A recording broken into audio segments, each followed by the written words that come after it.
Hello and welcome to the channel. Be sure to share, like, and comment down below.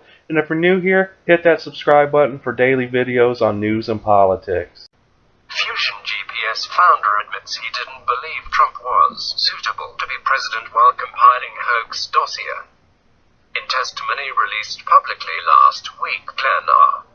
Simpson, the co-founder of the controversial opposition research firm Fusion GPS, conceded that he opposed Donald Trump's presidential candidacy and that his negative opinions of the politician may have entered into his thinking. Fusion GPS compiled the infamous, largely discredited 35-page dossier accusing Trump and his presidential campaign of ties with Russia. In August 22nd, testimony released last week and reviewed in full by Breitbart News, Simpson made the following admission. I think it's safe to say that, at some point, probably early in 2016, I had reached a conclusion about Donald Trump as a businessman and his character, and I was opposed to Donald Trump. I'm not going to pretend that that wouldn't have entered into my thinking. Again, I was a journalist my whole life. So we were, trained not to take sides and practiced in not taking sides. So most of what I do as a research person is we try to avoid getting into situations where one's ideology or political views would cloud your work because it's a known hazard. But, I reached an opinion about Donald Trump and his suitability to be president of the United States, and I was concerned about whether he was the best person for the job. Simpson was responding to a question about concerns that the work being done was driven in a direction designed to reach a particular conclusion for a client because of the client's identity. In October, the Washington Post reported that in April 2016, attorney Mark E. Elias and his law firm Perkins Coie retained Fusion GPS to conduct the firm's anti-Trump work on behalf of both Hillary Clinton's 2016 presidential campaign and the Democratic National Committee, DNC. Through Perkins Coie, Clinton's campaign and the DNC continued to fund Fusion GPS until October 2016, days before Election Day, the Post reported. The question posed to Simpson about concerns over his firm seeking to reach certain conclusions in its political research was prompted by Simpson's description of Fusion GPS's mission as aiming to customize a research solution based on the client's problem. During the testimony, Simpson stated, "Another thing we say about our work is it's custom information, it's a customized product. You tell us what your problem is and we customize a research solution."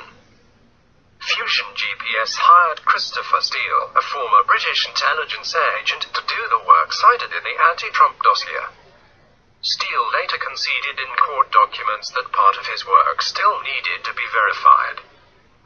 The BBC reported that Steele's information served as a roadmap for the FBI's investigation into claims of coordination between Moscow and members of Trump's presidential campaign. Last April, CNN reported that the dossier served as part of the FBI's justification for seeking the visa court's reported approval to clandestinely monitor the communications of Carter Page, the American oil industry investor who was tangentially and briefly associated with Trump's presidential campaign. Dossier discredited. Major questions have been raised as to the veracity of the dossier, large sections of which have been discredited.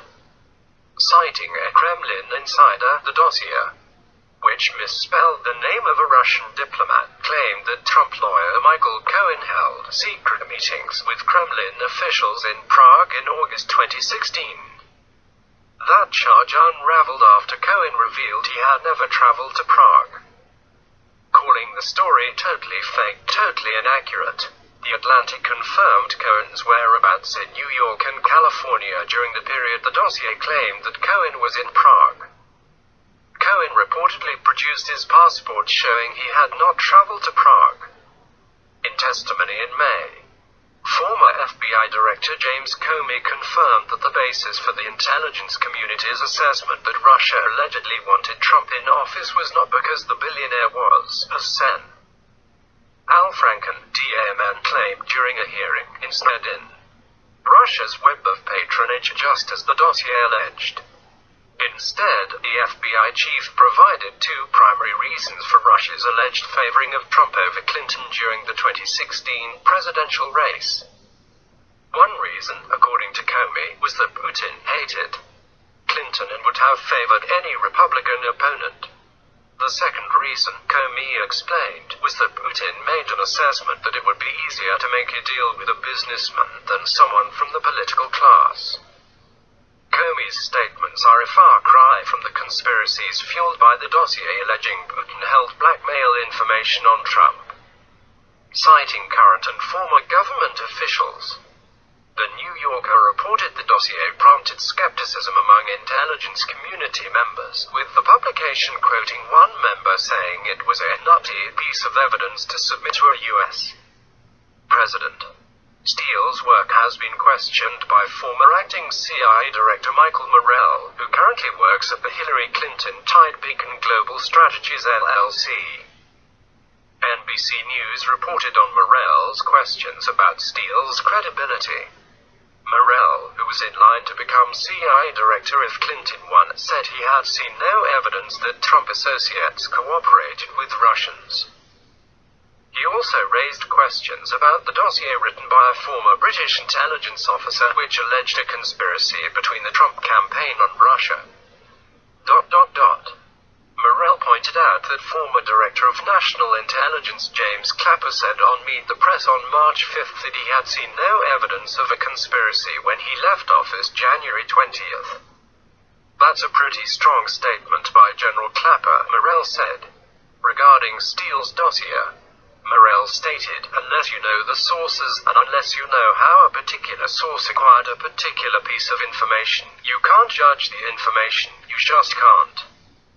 Morrell charged the dossier doesn't take you anywhere, I don't think. "I had two questions when I first read it. One was, how did Chris talk to these sources? I have subsequently learned that he used intermediaries." Morrell continued. "And then I asked myself, why did these guys provide this information? What was the motivation? And I subsequently learned that he paid them.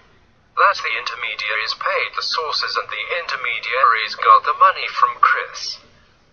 And that kind of worries me a little bit, because if you're paying somebody, particularly former FSB, Russian intelligence officers, they are going to tell you truth and innuendo and rumor. And they're going to call you up and say, hey, let's have another meeting. I have more information for you, because they want to get paid some more. I think you've got to take all that into consideration when you consider the dossier.